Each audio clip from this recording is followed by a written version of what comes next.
Welcome to third heavy. We come up to this line. If you have ordered something online, you can track the location of your good in transit. That means with the help of GPS system, you can track your parcel where it is. ते parcel कशा पद्धतीने कुठपर्यंत आलंय आपण click केले की आपण त्या ठिकाणी त्या पार्सलचं जे लोकेशन आहे ते आपल्याला कळू शकतं आणि कधीपर्यंत आपल्याला ते पोहोचणार आहे. इतक्या पद्धतीने हा GPS सिस्टीम जी आहे ती छान पद्धतीने काम करते.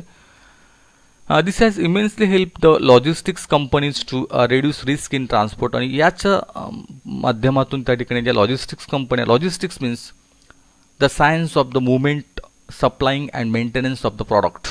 हे जे लॉजिस्टिक्स आहे म्हणजे ज्याला आपण वाहतूक पार्सलची मेंटेन करणं सगळं जे आहे त्याच्यात लॉजिस्टिक्स त्या ठिकाणी असतं. आता आपल्याकडे अनेक लॉजिस्टिक्स कंपन्या काम करत आहेत की ज्या आपल्याला ती सेवा पुरवतात, आपले ते प्रॉडक्ट जे आहे ते. Logistic companies to reduce risk in transport, improve speed and reliability in delivery. आणि कशा पद्धतीने ती डिलिव्हरी आपल्याला होणार आहे ह्या सगळ्या गोष्टी आपल्याला GPS माध्यमातून त्या येऊ शकतात. इथे आलेलं आहे लोकेशन ट्रॅकिंगच्या माध्यमातून त्या ठिकाणी बिग डेटा. सेकंड आहे अंडरस्टँडिंग ऑफ वेदर पॅटर्न. हवामानाचा पॅटर्न आपण समजू शकतो आपल्या ह्या डेटाच्या माध्यमातून. There are weather sensors and satellite setup all around the globe. ह्या संपूर्ण पृथ्वीसाठी या ग्लोबसाठी अनेक ठिकाणी सॅटेलाइट्स आहेत वरती सोडलेले आहेत की जे वेदर पॅटर्न जो आहे तो काय असणार आहे ते आपल्याला सांगू शकतात. Huge amount of data is continuously being received from them. They help us to understand the weather and help in weather forecasting. आणि हवामानाचा अंदाज जो आहे पुढच्या 5 ते 6 दिवसांचा 8 दिवसांचा अंदाज जो आहे किंवा अगदी पुढे कसं हवामान असणार आहे हे सुद्धा आता अलीकडे प्रेडिक्शन त्याचं होतं. Weather patterns give us warning of the impending natural calamities. Impending means about to happen, जे आगाऊ येणारं आहे, येऊ घातलेलं आहे. कॅलॅमिटीज म्हणजे संकट. कॅलॅमिटीज लाईक फ्लड्स, अर्थक्वेक, एखादं पूर येणार असेल, भूकंप होणार आहे, सुनामी आहे, या सगळ्या गोष्टींची जी आगामी सूचना जी आहे ती सुद्धा आपल्याला ह्या डेटाच्या माध्यमातून उपलब्ध होऊ शकते.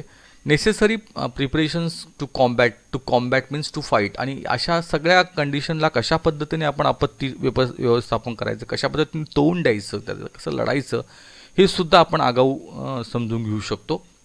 Can be made well in advance.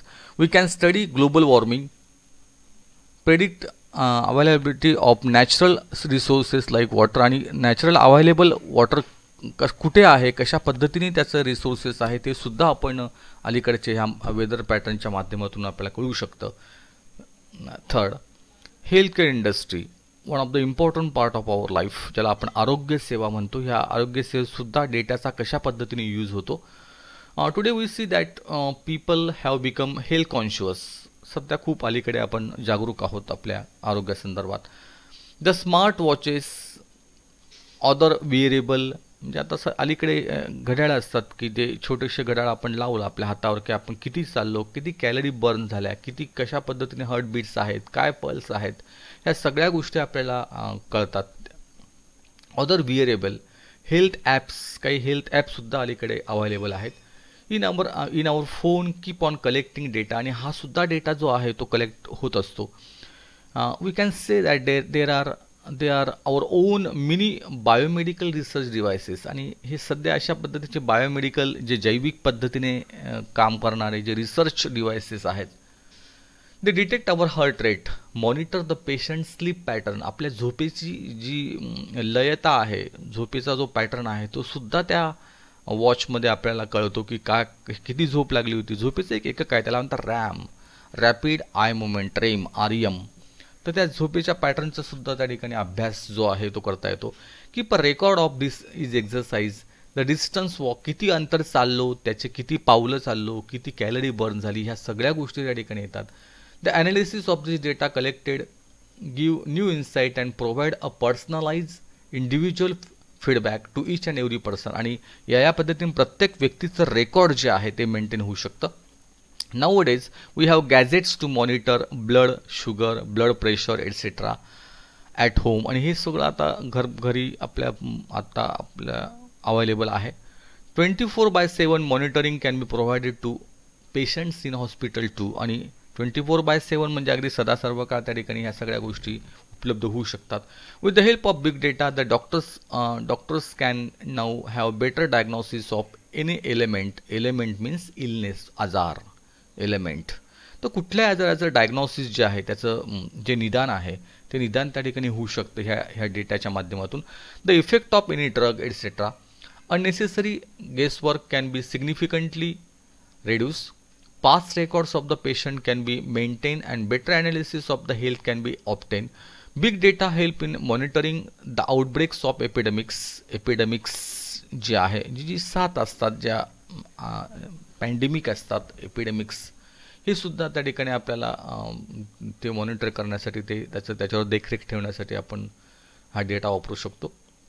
And diseases, just when you post your message I am down with flu on WhatsApp or Facebook, it will be monitored and the areas affected by flu can be easily located and necessary precautions can be taken. Nowadays also our government has provided one of the app, Arogya Setu app, and with the help of that Arogya Setu app, you can easily get information how many patients are there in our area, or number of patients, or hotspots should be detected by using that kind of app. That means precautionary measures can be implemented in that area also. Pharmaceutical companies would pay huge amount to receive the health data of people to promote research in the particular area. With the help of the data gathered, individuals are often given suggestion and solution for the problems they are encountering. आणि जे समस्या असतील आपल्या ह्या ज्या pharmacy कंपन्या ज्या आहेत, आपल्या औषध कंपन्या ज्या आहेत, त्या माध्यमातून त्या जो सर्वे आहे, रिसर्च आहे तो केला जातो आणि त्या पद्धतीने त्याच्यावर एक अंमलबजावणी जी आहे ती होऊ शकते. तर हे सुद्धा अतिशय प्रॉफिटेबल असं हे काम आहे. पुढे next, banking, finance and trading. With the big data analytics the investment patterns of the people can be studied. बघा आता अजून काय काय होऊ शकतं, तर तुमचा जो इन्व्हेस्टमेंट पॅटर्न आहे, तुम्ही कोणत्या क्षेत्रात तुम्हाला गुंतवणूक आपल्याला करायची आहे हे सुद्धा त्या ठिकाणी आपण बघू शकतो.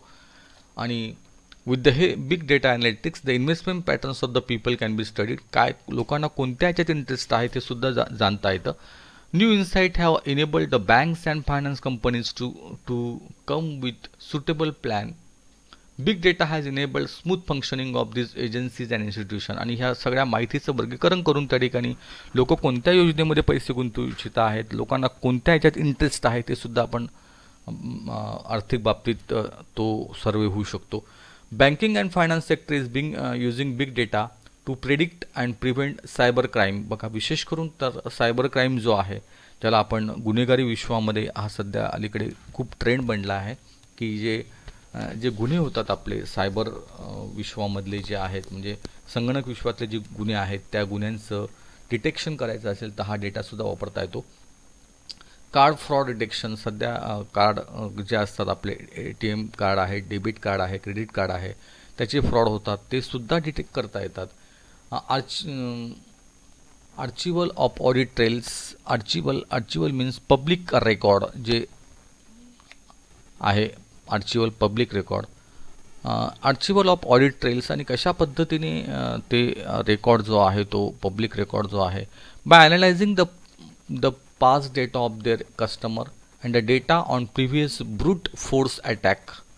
What is the meaning of brute force attack? Brute force attack here given, a cyber attack that relies on guessing all possible combinations of a targeted password until the right one is found. Brute force attacks म्हणजे ज्याला आपण घुसखोरी करून त्या ठिकाणी password मिळवायचा वगैरे हा जो प्रकार आहे तो ब्रूट फोर्स अटॅकमध्ये बळजबरी करून जर सापडलं त्याला आपण हेरगिरी करणं म्हणतो किंवा क्रॅकिंग करणं म्हणतो. विशेषतः अशा पद्धतीने हे सायबर गुन्हे जे आहे ते घडत असतात आणि OTP आहे आपला तो शोधला जातो, बँक अकाउंट जे आहे ते बघितलं जातं. ह्या सगळ्या गोष्टी याच्यामध्ये येतात. Big data and not only helps in predicting cyber crime but it also help in handling issues related to mistransaction means wrong transaction and failures in net banking. It can even predict possible spikes on servers to that bank can manage